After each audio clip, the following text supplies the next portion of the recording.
사회자분, 안녕하십니까. 4월 28일 화요일 저녁 석간 경제브리핑 시작하겠습니다. 오늘 코스피가 또 한 번 역사를 썼습니다.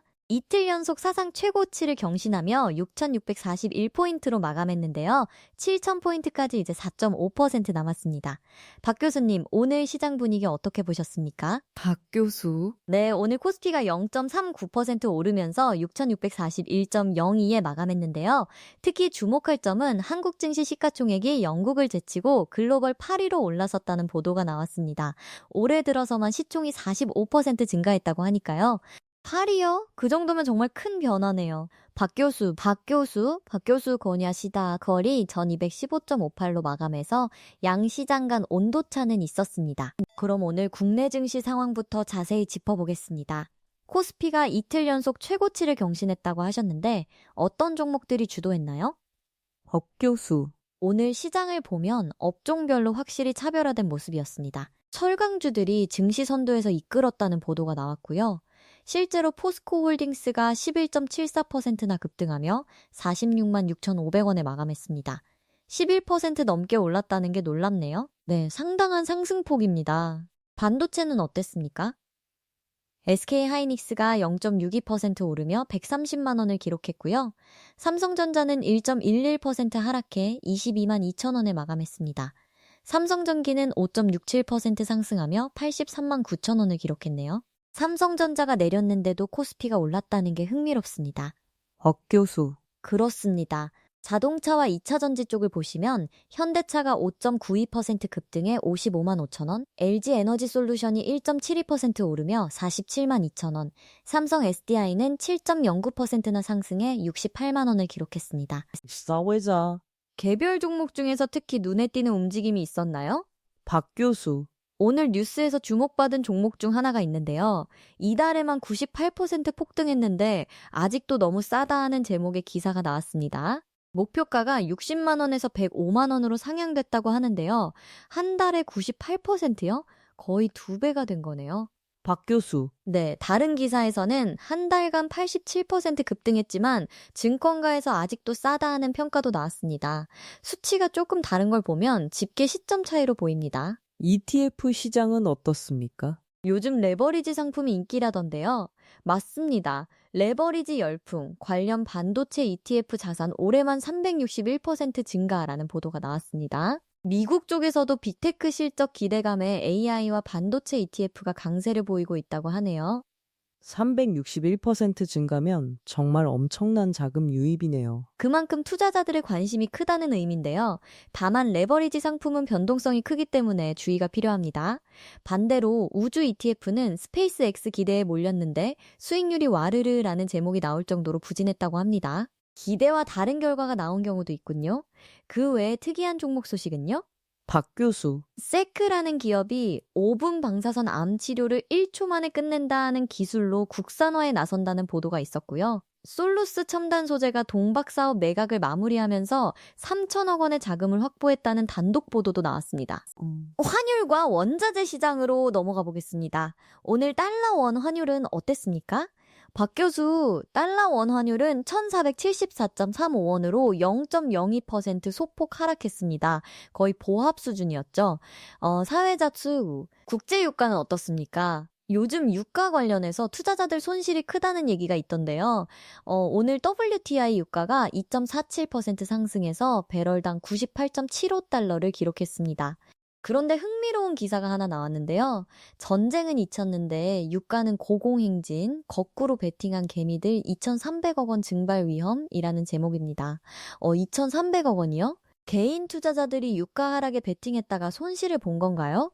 그렇게 해석됩니다. 현재 유가가 배럴당 98달러 수준이니까 상당히 높은 편이죠. 금값은 어떻습니까? 금은 0.6% 하락해서 온스당 4,647.3달러를 기록했습니다. 여전히 높은 수준이지만 오늘은 소폭 조정을 받았네요. 미국 국채금리는요. 박 교수, 미국 10년물 국채 수익률이 4.34%로 0.6% 상승했습니다. 이건 지난 27일 데이터인데요. 금리가 오르면서 채권 가격은 0.13% 하락했습니다. 미국 증시는 어땠습니까? 어제 마감 기준이죠?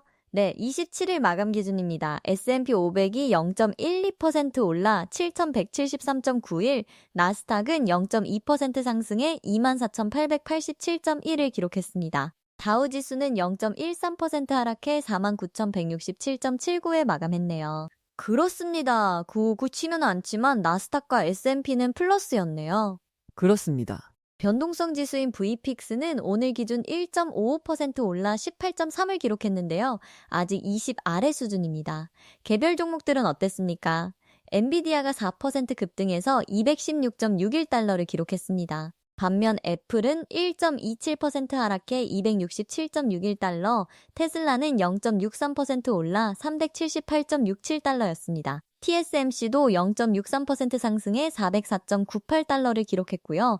엔비디아가 4%나 올랐네요. 빅테크 실적 기대감에 미국 AI 반도체 ETF도 헐헐이라는 기사가 나온 걸 보면 실적 발표를 앞두고 기대감이 반영된 것으로 보입니다. 중국 쪽 소식도 있나요? 막 교수.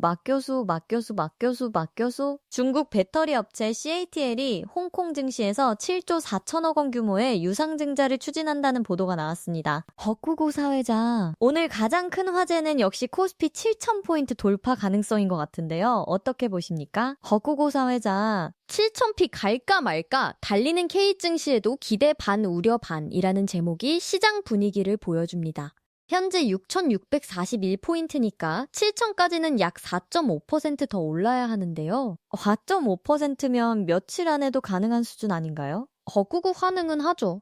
하지만 최고치 갈아치우고 7,000피 넘보는 주식시장 다시 꿈틀하는 이 녀석이라는 기사 제목을 보면 고점에서 차익 실현 압력도 있을 수 있다는 우려가 담겨 있습니다. 한국 증시 시총이 영국을 제쳤다는 게 정말 놀라운데 이게 어떤 의미가 있을까요? 어구구 사회자. 글로벌 8이라는 건 상당히 의미 있는 위치입니다. 올해 들어서만 시총이 45% 증가했다는 건 그만큼 시장이 성장했다는 의미죠. 특히 삼전 닉스 효과라는 표현이 나온 걸 보면 삼성전자와 SK하이닉스가 언급되고 있습니다. 그런데 삼성전자는 오늘 오히려 내렸잖아요. 허구고 사회자. 그래서 더 흥미로운 겁니다. 삼성전자가 하락했는데도 시장이 올랐다는 건 다른 종목들이 그만큼 강했다는 의미거든요. 현대차, 삼성 SDI, 포스코 홀딩스 같은 종목들이 5% 이상 급등하면서 시장을 받쳐준 거죠. 허구고 사회자, BDC 관련 소식도 있던데요. 허구고 사회자, 비상장 벤처 투자하는 BDC 투자주의 종목 지정 안 한다는 단독 보도가 나왔습니다. 암호화폐 시장은 어땠습니까?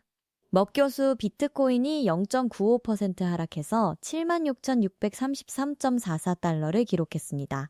7만 달러대 중반에서 소폭 조정받는 모습이네요. 마케바이오침 폐가 째는데 강수근은 기업 받는 말인다. 주식시장이 강세인데 비트코인은 내렸네요. 마케바 교수 항상 같은 방향으로 움직이는 건 아닙니다. 다만 하락폭이 1% 미만이니까 큰 변동은 아닙니다. 앞으로 투자자들이 주목해야 할 포인트는 뭘까요? 막교수. 우선 코스피가 7,000포인트를 돌파할 수 있을지가 가장 큰 관심사입니다. 현재 6,641포인트니까 4.5%만 더 오르면 되는데요. 이 과정에서 차익 실현 압력이 얼마나 나올지 지켜봐야 합니다. 섹터별로는 어떤 곳을 봐야 할까요? 오늘 철강주들이 강했고 자동차와 2차전지도 좋았습니다.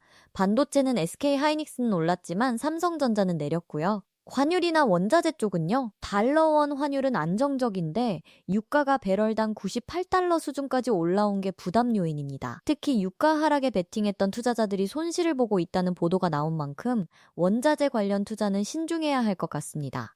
VIX 지수는 어떻게 해석하면 될까요? 막교수. 18.3이면 아직은 안정적인 수준입니다. 보통 20을 넘어가면 시장 불안이 커진다고 보는데 현재는 그 아래니까 당장 큰 변동성을 우려할 단계는 아닙니다. 개인 투자자들이 주의할 점은요. 막교수. 레버리지 ETF 자산이 올해만 361% 증가했다는 건 그만큼 공격적인 투자가 늘었다는 의미입니다. 시장이 좋을 때는 수익이 크지만 반대로 움직이면 손실도 크니까 본인의 위험 감수 능력을 잘 판단해야 합니다. 오늘 브리핑 정리해 주시죠. 막교수.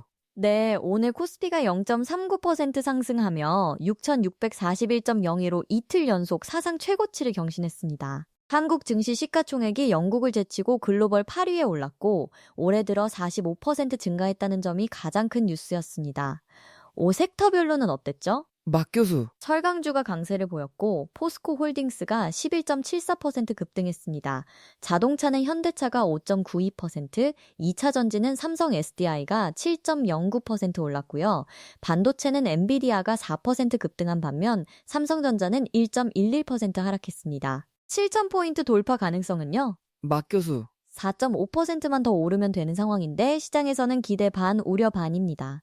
고점에서 차익 실현 압력도 있을 수 있으니 단기 변동성은 염두에 둬야 할 것 같습니다. 네, 오늘도 유익한 말씀 감사합니다. 시청자 여러분, 코스피가 연일 최고치를 경신하고 있지만 고점에서는 항상 신중한 접근이 필요하다는 점 기억하시기 바랍니다. 내일 또 뵙겠습니다. 감사합니다. 막 교수. 감사합니다.